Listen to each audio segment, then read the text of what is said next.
everybody, and welcome back to Lexi's Leukemia Warrior channel. How are you guys today? So we are the Garner family. I am Jenna, and as promised in my very first intro video, I said you all would get to meet my daughter Lexi. This is my 3-year-old, soon to be 4 in April, Lexi. And as I mentioned in the video, she is battling acute lymphoblastic leukemia. And one of the things that she likes to do is help me cook in the kitchen. When we are cooped up with a low immune system and we cannot go outside, one of the things we did to pass the time is cook. So today we are going to show you how to make one of our favorite meals, pizza.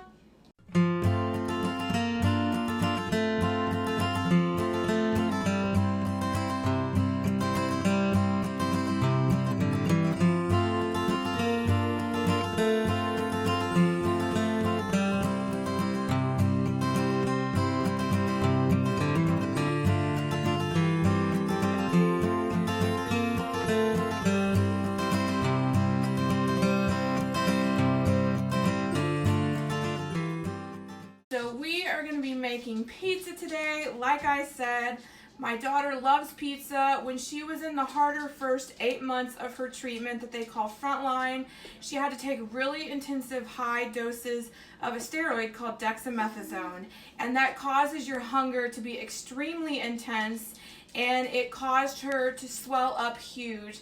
I will pop a picture in here and show you.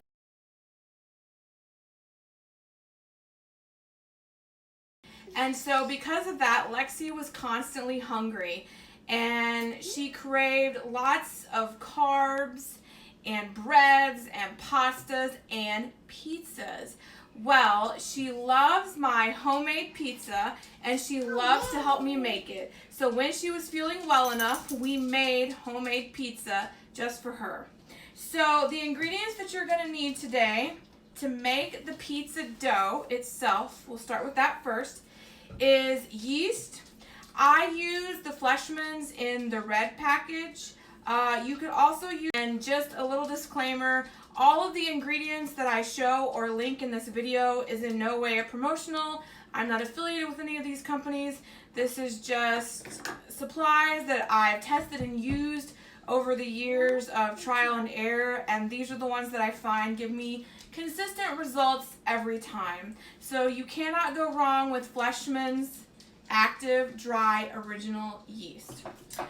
The other main ingredient that you're going to need for your dough is flour. Yeah. And this is actually a special kind of flour. Yeah, and I found it. Yes, Lexi helped me find this. So if you don't have this kind of flour, that's okay. You can totally just use regular all-purpose flour. Any all-purpose flour will do that you can find at the store. However, I was on the quest to make the most excellent, perfect pizza dough I could, so I searched high and low online when I could not find this type of flour at the grocery store.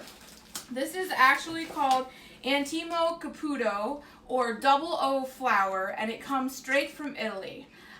What happens is when they mill their flour over there, it's a much finer texture, and it just creates the most perfect pizza dough.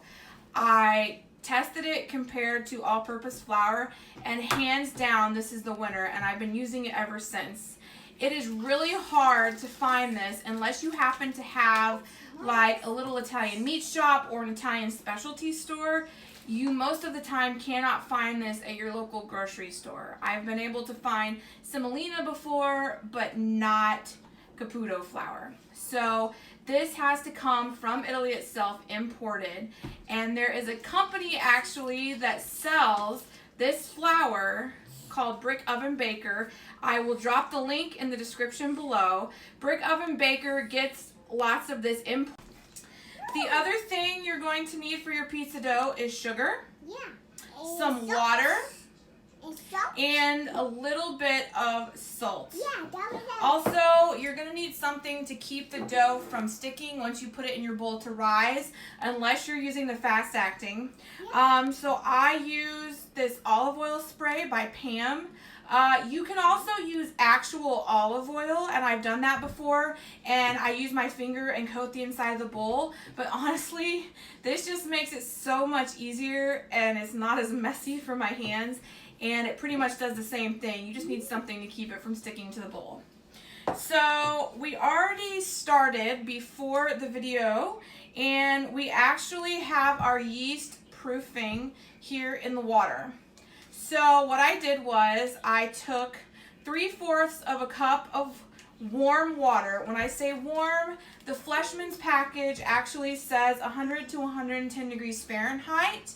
So make sure whichever yeast you're using, you check the package directions to see exactly what temperature it calls for, because I've noticed that if I use Red Star or another yeast, if my grocery store is out of this, then it's actually a slightly different temperature and usually off by possibly 5 degrees. Okay, let me finish. Thank you. So, the first thing that we're going to do is you're going to take your 3/4 a cup of water, and if you're concerned that it came out of the tap too hot, you can always stick a thermometer in there and make sure it's not too hot, because if it is too hot, it will kill your yeast and you won't get any rise. And by the same token, if it's too cold, then it won't activate your yeast and you won't get any rise either. So you want it to be warm but not super scalding hot, so I usually just stick my finger in there, and if it feels too warm to the touch, I'll get out the thermometer just to double check it. So I took the 3/4 a cup of warm water and I added a teaspoon of sugar in here, because sugar feeds yeast, right? And you stir that around, and then you just rip open one packet of the instant original yeast and dump it in there. It comes in a sleeve of 3, so super cheap. And you let it proof. So basically, I just let this sit in here for about 5 minutes, and as you can see now, it's risen up and it's super bubbly. And it smells kind of like hops, like for beer. So, definitely smells good. You want to smell it? It's kind of a funny smell, isn't it? Yeah. So, basically, you don't have to use 3/4 of a cup. This actually only calls for 1/4 of a cup of liquid to go with the dry yeast. But depending upon how much dough you want to make is how much liquid. You can always add in your liquid later and just activate it in the 1/4 of a cup of water, but I like to just go ahead and use however much liquid I'm going to need for my entire recipe and activate the yeast in that. So what I'm going to do is, since I'm making pizza enough for the 3 of us, she's going to have a personal pan, I'm going to have my own, and then my husband is going to have his own pizza. Yeah. I am going to dump this in here and use 3/4 of a cup of water. If I was just making a small pizza just for her, I would only use 1/4 of a cup of water. Or if I was just making a pizza for the 2 of us, then I would maybe use 1/2 a cup of water. So I like to equate it as you need at least 1/4 of a cup to 1/2 cup of water for a couple of people. And then if you're making a lot of pizza dough, you can use a whole cup of water or more, depending upon how many pizzas you're trying to make. So you are going to dump this in here. Lexi's going to help me. And then basically, there might still be a little foam stuck on the sides. That's okay, but as long as the most of it got in there. Now, the next thing you're going to do is you are going to add in some flour. Now, again, the ratio of flour to the water yeast mixture depends on how much water you used, as well as how many people are you trying to feed. How many pizzas are you making? Are you just making one big one? Are you making lots of pizzas? So for me, I generally find that if I'm using 3/4 a cup of water, then I usually need about 2 cups of flour. And if I'm only making just a small pizza for Lexi, I can get away with maybe 1/2 to 3/4 a cup of flour, and then if it's the 2 of us, a cup of flour. So basically the idea is you're going to add enough flour and mix this together. so that it's just barely together. And then we're gonna use our dough hook to start letting it go. And I kind of think is dough a living, breathing thing. So you have to know if it's too sticky or if it's starting to get too dry. You don't want to add too much flour and then you'll have a dry mess. So basically you can just add it in little increments at a time, and then as you need to add more, you can add more. So the first thing we're going to do is we're going to go ahead and scoop out a half a cup of flour. And it doesn't have to be super duper exact, but I kind of just shake it until I get what I need. And I'm doing half cup increments, A, because that's what fits in the bag, and B, so I can just add a little bit at a time. So Lexi, you're going to dump a half a cup of flour into the bowl for me, okay? And then shake it against the side, make sure we got it all out. Okay.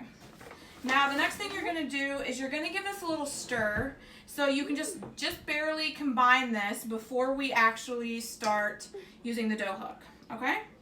So you're just going to give it a little bit of a stir, Lexi. Great job. You like helping Mom in the kitchen, don't you?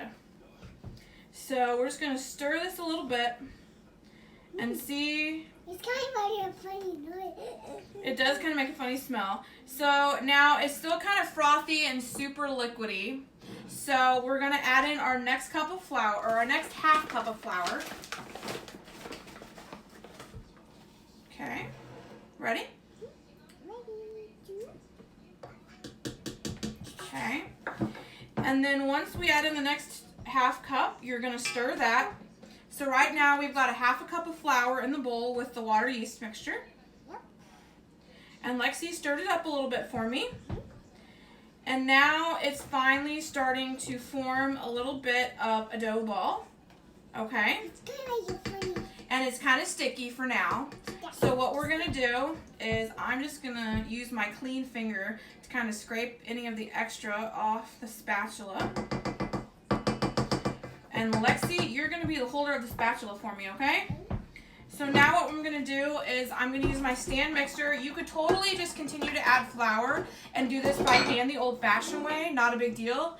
I just like to save my arms and don't really care to get an arm workout. So I am just using the dough hook attachment on my stand mixer. And then I'm going to start out actually on the speed that says stir. I'm going to go super low. And you can't see in here, but basically it's still super duper tacky. That's because we used a 3/4 of a cup of water, right? So as we're going along, we're going to have to add another half cup of flour. And turn the mixer off when you add the flour. Otherwise, you will get a floury mess everywhere, won't you, Lexi? All right, you going to help me dump it in here?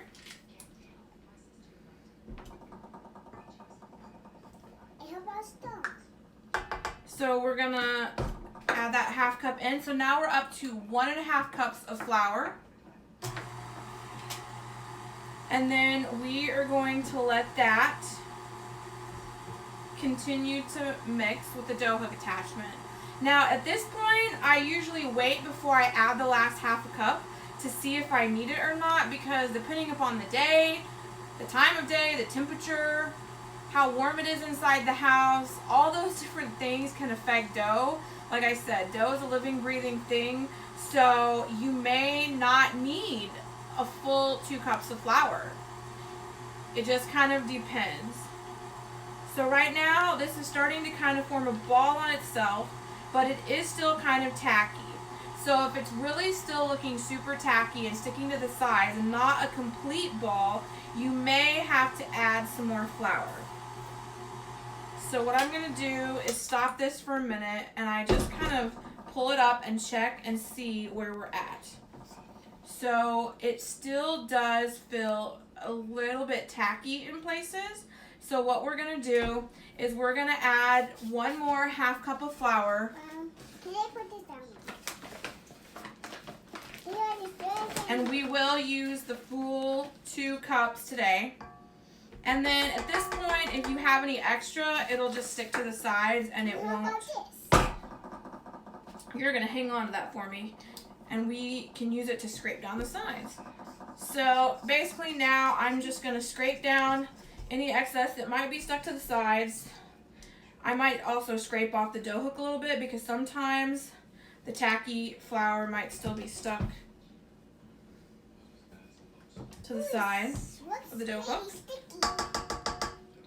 And then I'm just going to get the last of it in there, and Lexi, you can hold that for me, and we're gonna let this mix one more time.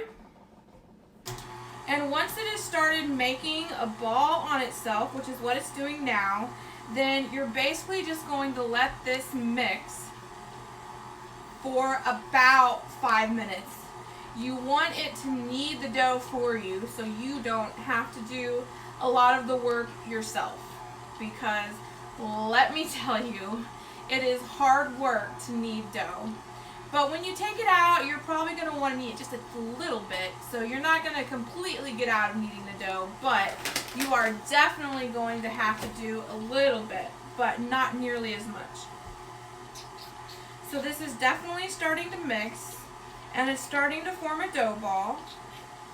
So we are good, and we do not need to add any more flour.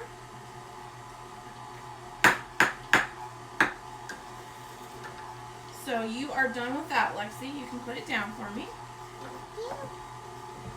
So we are going to let this mix, and then we'll see you in 5 minutes. All right, and so it's been about 5 minutes, and the mixer did all the work and made us a beautiful round dough. All right. So what we're going to do is we are going to take a little bit of flour and spread it out on our clean table here. Yeah. Or if you had a mat you wanted to use, I have a mat that I use sometimes for pie dough and cinnamon rolls, but for pizza, sometimes I'll just do this.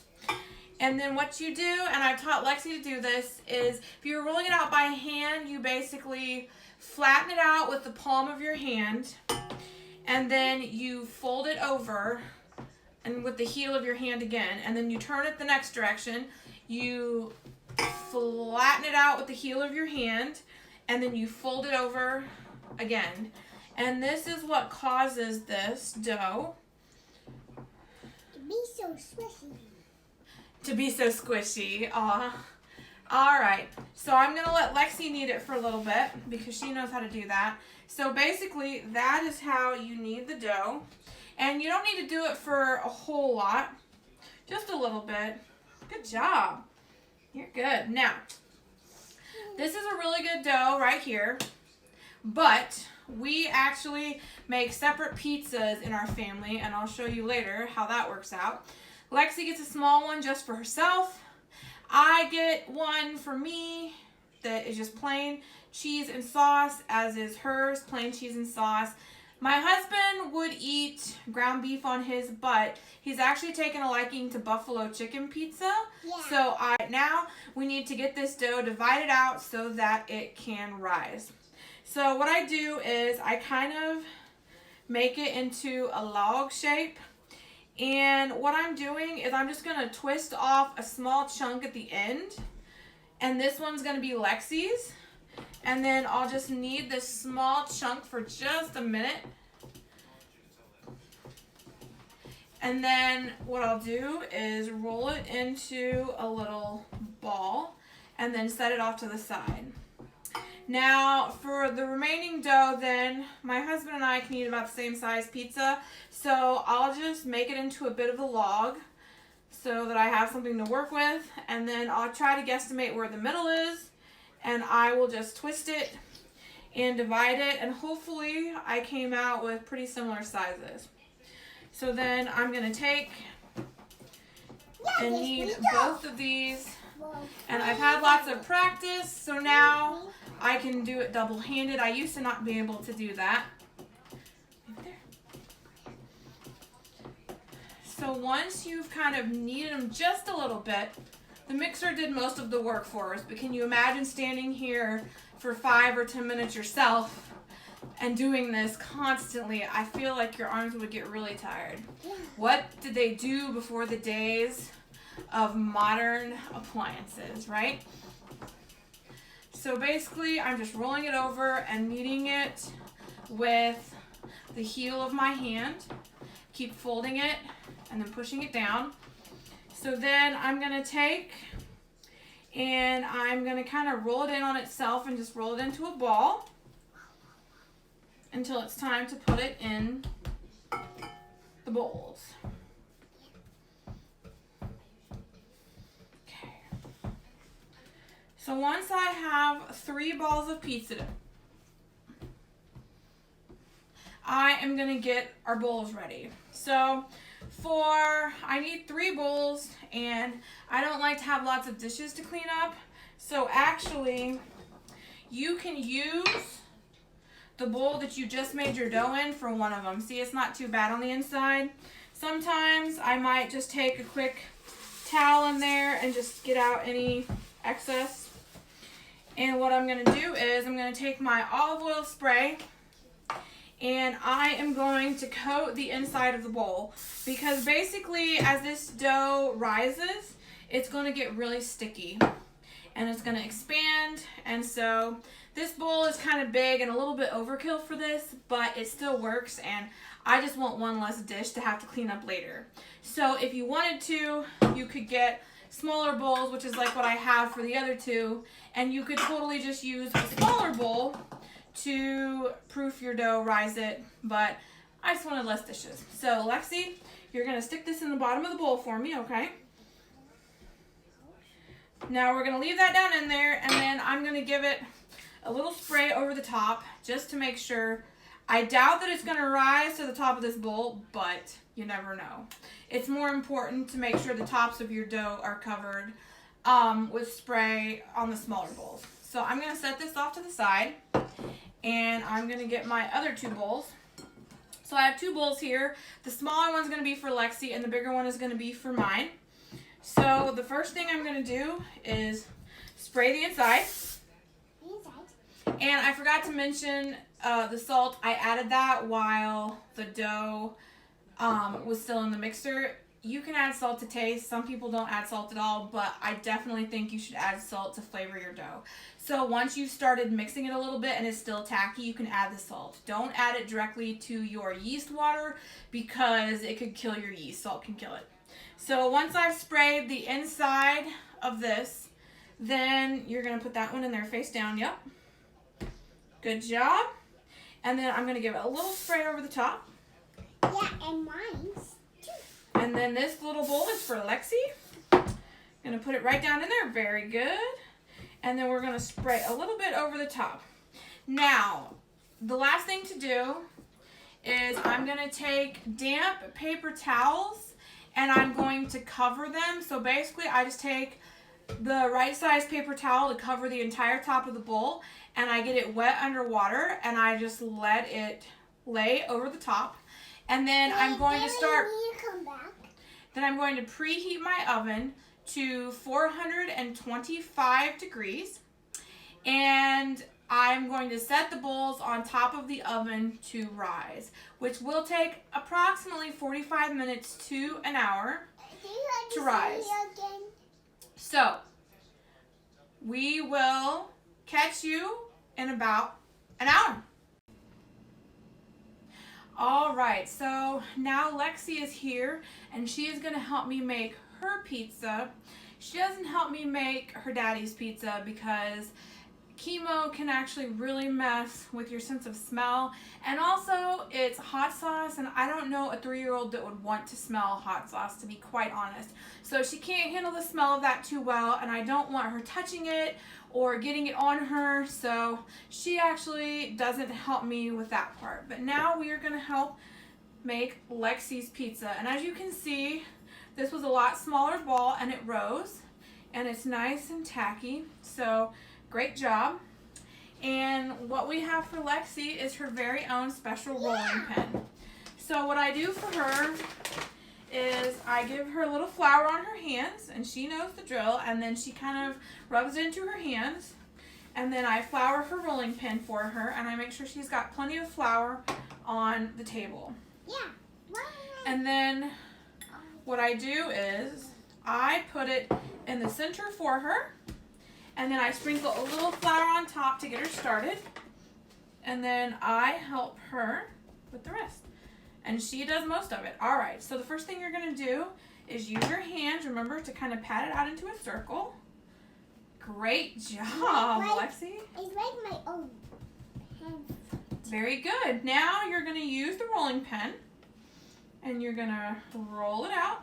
All the way to the edge. That's right, and we're learning to roll all the way to the edge, and then I turn it for her, and she rolls it again. Okay? All the way. Very good. Turn it for you again. Keep rolling. Okay. Roll to the edge. Okay, and she's going to roll it again. And so basically I let her keep rolling while I turn it until eventually we've got her a nice little personal pan-sized pizza. Okay. Let's see if we've got it mostly in a circle for you. All right, you're going to roll it some more. Okay. Some more. Okay. All right. So I think we've got it pretty good. And then there towards the end, I'll just kind of make sure that she got it all out of the center, because you want to make sure that you press down the center so that there's no thickness in the center. You want to even all the way to the edge. So I'll let her continue to press on it to make sure. And it looks like you've got it. So then we're going to transfer it to our pizza pan. I have lots of these pans. I have like 2 or 3 of these because we make lots of pizza at our house. So it's nice to just have lots of pans so we can just do one right after the other in the oven. All right. So you want to help? All right, lift it up.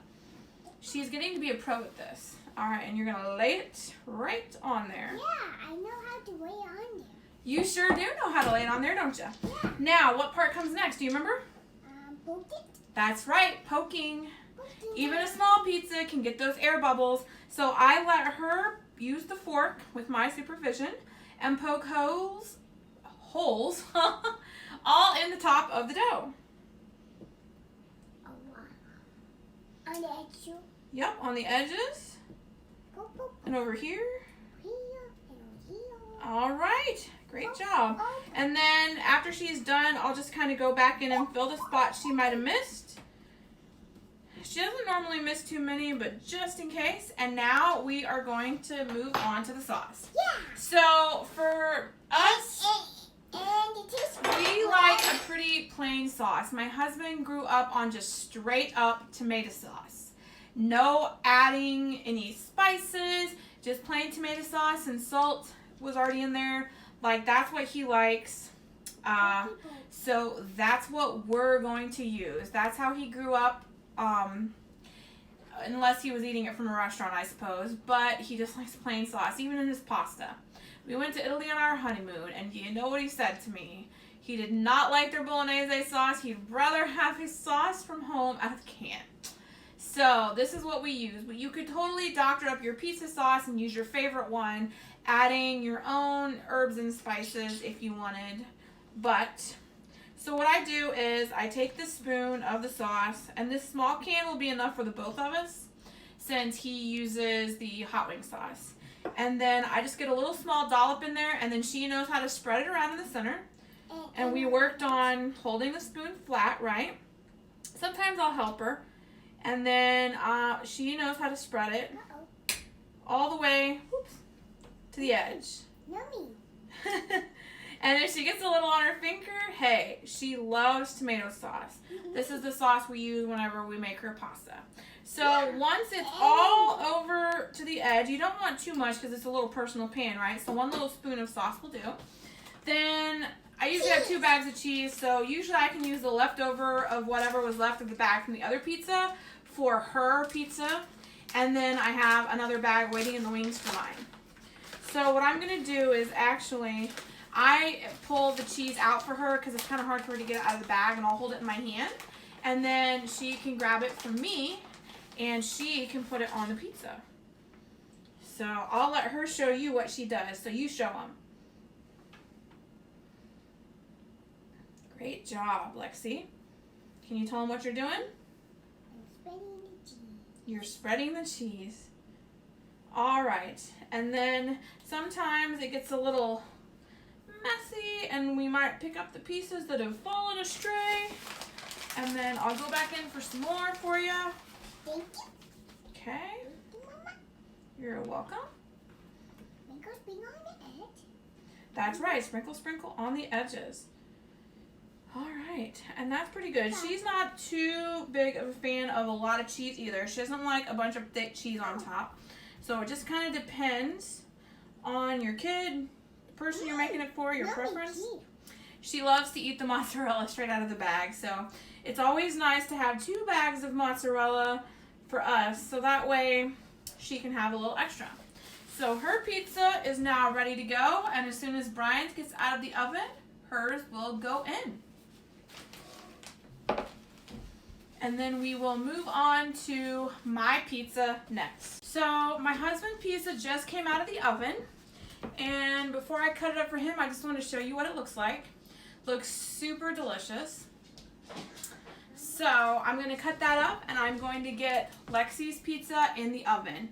Now my pizza is actually just the same as Lexi's, except for it's a little bigger. So no need to show you that, but I will note that since Lexi's pizza is not the size of mine or my husband's, it's a lot smaller, you can actually start the bake time at 5 minutes and then check it and see if it needs any more, because it will not take that long at 425 to cook that pizza.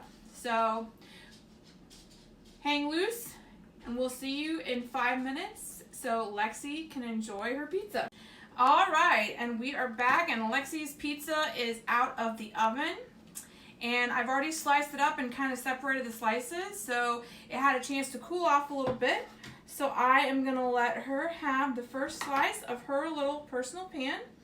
Blow on it a little bit. Make sure it's not too hot. That's just part of the crust. All right, there you go. So you are ready. Go ahead and take your first bite and tell everybody what you think.